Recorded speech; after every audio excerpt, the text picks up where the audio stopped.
Hello दोस्तों, नमस्कार। मैं हूँ Rashmi, MEd gold medallist, NET qualify.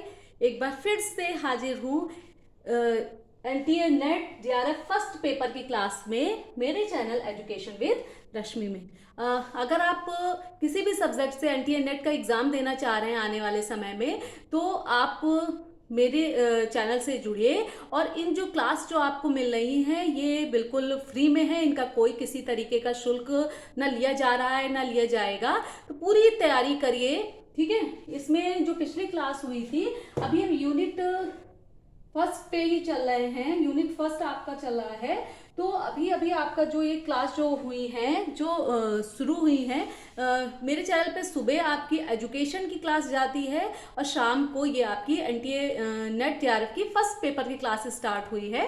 तो अगर आप फर्स्ट पेपर की तैयारी करना चाहते हैं, जो लोग करना चाहते हो, मेरे चैनल से ज़्यादा लोग जुड़िए और इसका लाभ उठाइए, ठीक है। फर्स्ट जो आपकी यूनिट थी शिक्षण, यानी कि टीचिंग, ठीक है। इसमें आपका शिक्षण क्या है, शिक्षण की क्या विशेषताएं हैं और इनमें एग्जाम में किस तरीके की क्वेश्चनिंग होती है, इन सब पर आपकी बात हो चुकी है, ठीक है। अब हम बात करेंगे शिक्षण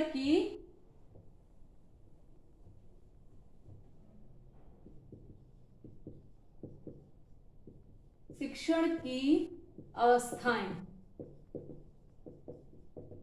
एवं कार्य, ठीक है। अब यहाँ पर अवस्थाएं और कार्य दोनों चीजें साथ में क्यों लिखी हैं?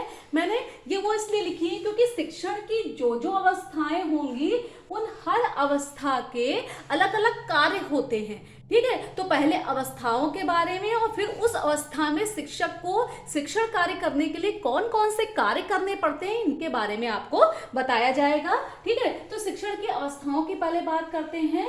तो शिक्षण की कितनी अवस्थाएं होती हैं? 3 अवस्थाएं होती हैं, 3 अवस्थाएं, ठीक है। शिक्षण की कितनी अवस्थाएं होती हैं? 3 अवस्थाएं। सबसे पहले शिक्षण पूर्व अवस्था,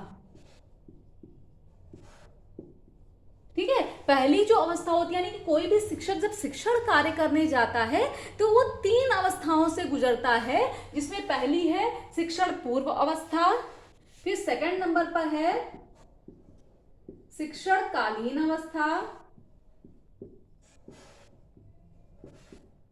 ठीक है, और शिक्षणोपरांत अवस्था या शिक्षण उपरांत अवस्था, ठीक है।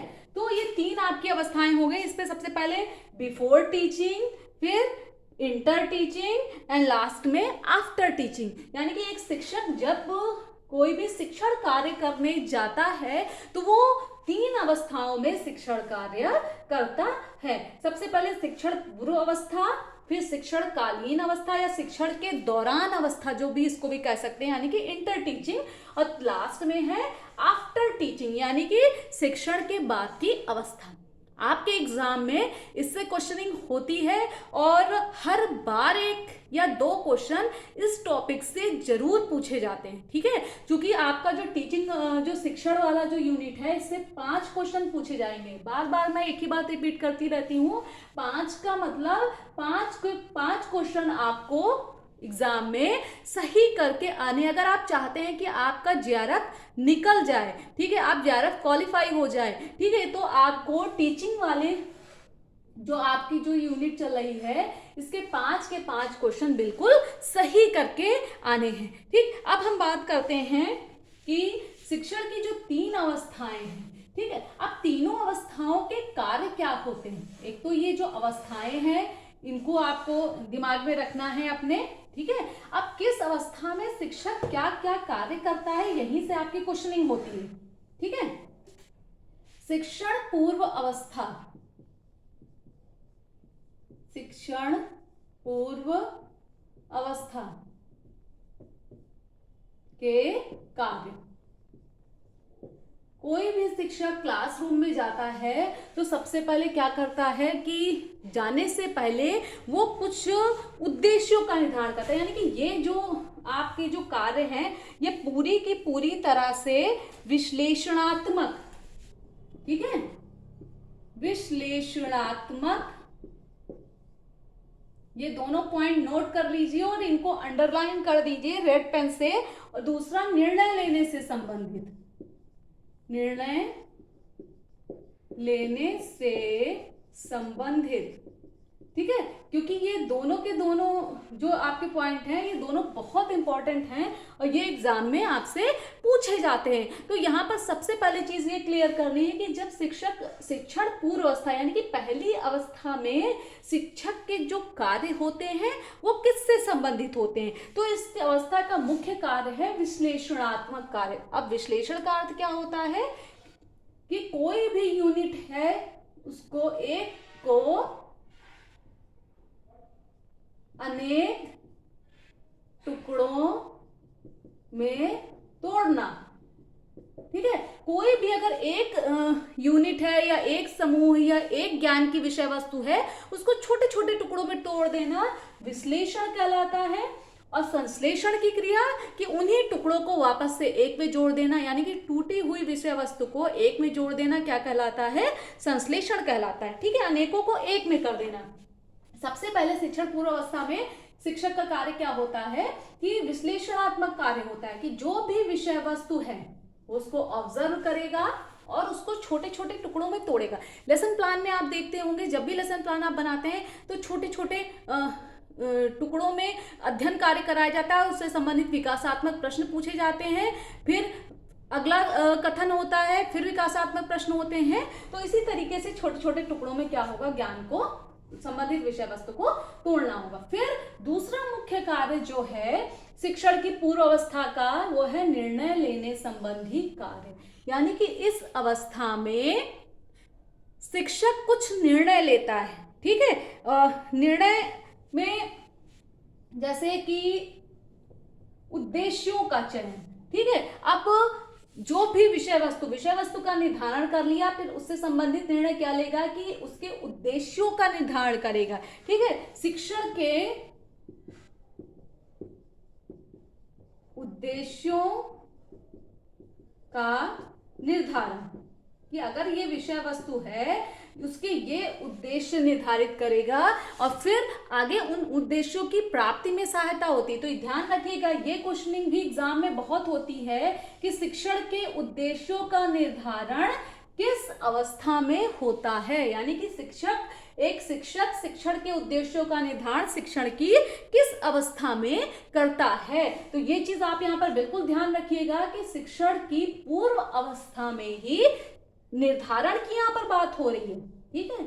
आप अगर जब तक कि शब्द नहीं पकड़ेंगे तब तक कि आप क्वेश्चन एग्जाम में गलत कर देंगे, ठीक है। आपको शब्द पकड़ना है कि यहाँ पर दिया हुआ है निर्धारण, उद्देश्यों की प्राप्ति दूसरी चीज हो गई, ठीक है। उद्देश्यों की प्राप्ति के बारे में आगे आपसे बात की जाएगी, क्योंकि क्वेश्चनिंग जब होती है तो यहीं पर हम कंफ्यूज होते हैं कि उद्देश्य की प्राप्ति होती है, निर्धारण होता है। तो निर्धारण हमारी पूर्व अवस्था में ही शिक्षक कर लेता है, ठीक है। फिर शिक्षण विधियों का निर्धारण, शिक्षण विधियों का निर्धारण, ठीक है। शिक्षण विधियों का निर्धारण भी कहां पर कर लिया जाता है, शिक्षण की पूर्व अवस्था में। फिर तकनीकों का निर्धारण, तकनीकों का निर्धारण यानी कि शिक्षक क्या सोचता है, सबसे पहले तो वो विषय वस्तु का चयन करेगा, फिर शिक्षण की विधियां यानी कौन कौन सी विधियां हैं जो उस विषय वस्तु में प्रयोग की जा सकती हैं, फिर कौन कौन सी तकनीकी हैं जिनके माध्यम से शिक्षण कार्य को यानी कि उस अपनी पाठ्य योजना को और अधिक रुचिकर बनाया जा सकता है, ठीक है। फिर हम आगे बात करेंगे अधिगम संबंधी परिस्थितियों का विश्लेषण। यहाँ पर विश्लेषणात्मक जो कार्य होता है, यहाँ पर अधिगम संबंधी परिस्थितियों का विश्लेषण, यानी कि शिक्षक इसको क्या करता है, सूक्ष्म अध्ययन करता है और देखता है कि जो बच्चे किस लेवल के बच्चे हैं, किस क्लास के बच्चे हैं, उनका सीखने का पैटर्न क्या है, उनका तरीका क्या है और उनको किस तरीके से पढ़ाया जा सकता है। फिर व्यक्तिगत विभिन्नता के आधार पर, व्यक्तिगत विभिन्नता के आधार पर विश्लेषण, ठीक है, पर विश्लेषण यानी कि क्लासरूम में जो भी हम विषय वस्तु का चुनाव कर रहे हैं, विषय वस्तु का चुनाव भी इसी में अवस्था में आएगा। ठीक है, विषय वस्तु का चुनाव, यानी कि जो भी विषय वस्तु का चुनाव हमने किया है वो व्यक्तिगत विभिन्नता, इंडिविजुअल डिफरेंसेस को ध्यान में रख के उसका सबसे सरलतम रूप हम बच्चों के सामने कैसे प्रेजेंट करेंगे कि बच्चे उस विषय वस्तु को बहुत आसानी से, बहुत अच्छे से सीख पाएंगे। ठीक है, तो फिर शिक्षण कौशलों का निर्धारण, तकनीकों का निर्धारण हो गया, शिक्षण कौशलों का निर्धारण। ठीक है, समझ लीजिए कि किसी भी चीज का विश्लेषण करना और निर्धारण, यानी कि कुछ भी तय करना है आपको, यहाँ पर कार्य कोई नहीं होगा, सब कुछ क्या होगा, निर्धारित केवल किया जाएगा। ठीक है, तो यहाँ से क्वेश्चनिंग होती है और एक क्वेश्चन लगभग हर बार पूछा जाता है कि सबसे पहले तो शिक्षण की कौन कौन सी अवस्थाएं होती हैं, तो 3 अवस्थाएं आपको पता चल गई, और शिक्षण पूर्व अवस्था के कार्य कौन कौन से होते हैं, तो विश्लेषणात्मक कार्य, निर्णय लेने संबंधी कार्य, यहाँ पर उद्देश्यों का निर्धारण होता है, यानी कि सब कुछ निर्धारित करते हैं, निर्धारण पॉइंट याद रखिएगा, करते कार्य कुछ नहीं होता है, सब निर्धारित होता है, सब चीज डिसाइड केवल होती है कि ये हम उद्देश्य बनाएंगे, ये शिक्षण विधियां प्रयोग करेंगे, ये तकनीक लगाएंगे, व्यक्तिगत भिन्नता के आधार पर विषय वस्तु का निर्धारण करेंगे, शिक्षण कौशलों का चुनाव करेंगे और अधिगम की परिस्थिति का चुनाव करेंगे, यानी कि सब कुछ केवल हम निर्धारित करेंगे। ठीक, जो सेकंड आपकी है शिक्षण पूर्व अवस्था हो गई, अब शिक्षण कालीन अवस्था।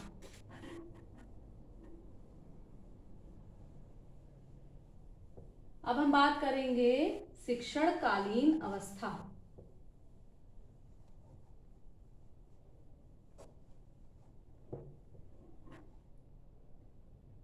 शिक्षण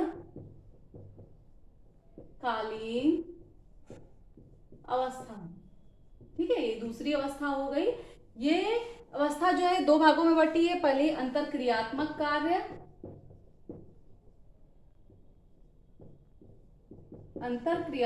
कार्य, और दूसरा आपका हो गया निदानात्मक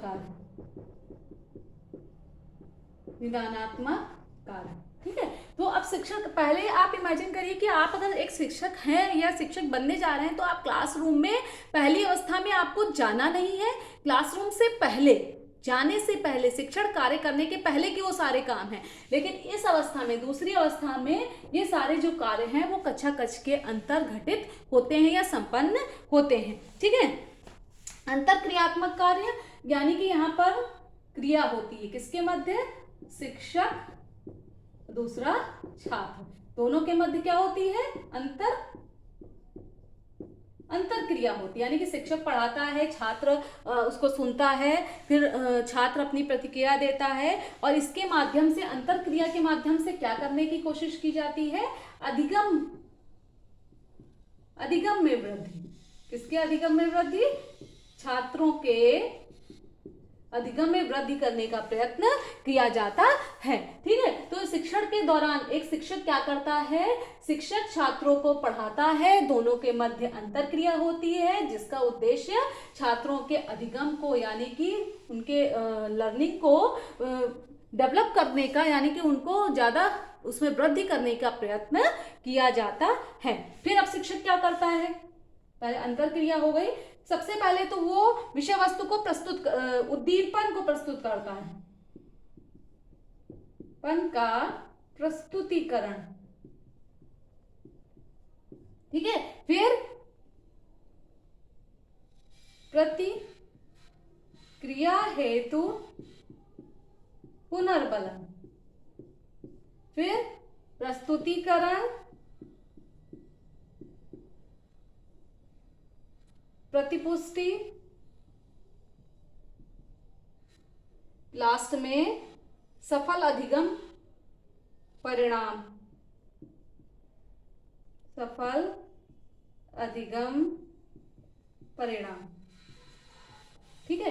तो अब यहाँ पर सबसे पहले उद्दीपन का प्रस्तुतिकरण क्या था। उद्दीपन क्या होता है कि बच्चों को कोई भी ऐसे, जैसे कि शिक्षक क्या करता है, क्लासरूम में जाकर सीधे सीधे उसको पढ़ाना नहीं है, कुछ ऐसा बच्चों से पूछना है, कुछ ऐसा बच्चों को बताना है जिससे बच्चे क्या हो सके, एकाग्र हो सके पढ़ने के लिए। तो इस तरीके से वो उद्दीपन कुछ भी हो सकता है जो शिक्षक क्या करता है, प्रस्तुतिकरण करता है। अब बच्चे तैयार हो जाएं और उस पर प्रतिक्रिया यानी कि कोई भी रिस्पॉन्स देने के लिए उनको पुनर्बलित करता है, ठीक है, पुनर्बलन प्रदान करता है कि हाँ ये आपने अच्छा काम किया है, होमवर्क के बारे में या तो पूछ लेता है या थोड़ा सा पुनर्बलन बच्चों को दे देता है। फिर अपनी जो भी पाठ्य वस्तु है उसका प्रस्तुतिकरण करता है, उससे संबंधित उसको बच्चों को क्या होता है, प्रतिपुष्टि प्राप्त करता है कि आखिर जो भी हमने पढ़ाया उसने कितना फीडबैक लेता है कि कितना बच्चों ने सीखा। ठीक, फिर सफल अधिगम परिणाम यानी कि लास्ट में जब प्रतिपुष्टि ले लेता है, फीडबैक ले लेता है बच्चों से, तो उसको पता चल जाता है कि जो भी क्रिया के दौरान, जो भी अंतर क्रिया यानी शिक्षण कार्य के दौरान जो भी अधिगम कार्य हुआ उसके क्या क्या परिणाम आए। ठीक है, तो ये सारा का सारा जो होता है, ये क्लासरूम में जो लेसन प्लान एक आप पढ़ाते हैं उसके हिसाब से ये सारे के सारे कार्य घटित होते हैं। अब यहाँ पर देखिए सब कुछ घटित हो रहा है, यहाँ पर निर्धारित कुछ नहीं हो रहा है, यहाँ पर सब कुछ घटित हो रहा है। यानी कि अंतर क्रिया, छात्र अंतर क्रिया करेगा, छात्रों के अधिगम में वृद्धि करने का प्रयत्न किया जाता है। ठीक है, सब कुछ यहाँ पर किसमें आ जाएगा, किया जा रहा है। ठीक है, ठीक, उद्दीपन का प्रस्तुतिकरण होगा, प्रतिक्रिया है तो पुनर्बलन, प्रस्तुतिकरण, प्रतिपुष्टि और फिर अधिगम के क्या सीखा बच्चे ने। फिर सेकंड नंबर पे जो कार्य है, निदानात्मक कार्य। अगर शिक्षण दौरान बच्चे को कोई भी किसी तरीके की समस्या आ रही है, यानी कि कोई भी विषय वस्तु को सीखने में बच्चे के सामने कोई भी समस्या आ रही है, तो उस समस्या का या उस कठिनाई का निवारण भी इसी अवस्था में किया जाता है। ठीक है, कुछ लोग यहाँ पर ये जो कठिनाई या समस्या का निवारण होता है, यहाँ पर एक गलती सबसे बड़ी ये होती है कि थर्ड जो तीसरी अवस्था होती है, नॉर्मली हम समस्या के निदान में उस पर ध्यान चला जाता है, जबकि ऐसा नहीं है। जो विषय वस्तु पढ़ाई गई वो भी सेकंड जो अवस्था है आपकी शिक्षणकालीन अवस्था में ही पढ़ाई जाएगी, और उस दौरान जो भी समस्याएं आएंगी उनका निवारण भी इसी अवस्था में होता है। ठीक, अब हम बात करते हैं तीसरी अवस्था की, कि अगर समस्या का शिक्षण कार्य भी हो गया और समस्या का निवारण भी हो गया, तो आखिर जो तीसरी अवस्था है उसमें क्या काम किया जाएगा। ठीक है, जो तीसरी अवस्था है आपकी वो है शिक्षणोपरांत या शिक्षण के उपरांत अवस्था, शिक्षण के उपरांत अवस्था के कार्य।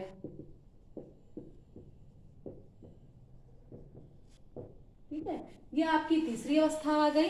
ठीक, तो अब इसमें जो पहली अवस्था में उद्देश्यों का निर्माण किया गया था, का निर्माण, और तीसरी अवस्था में हम क्या कर देखेंगे कि जो उद्देश्य बनाए गए थे, उद्देश्यों की प्राप्ति हुई या नहीं।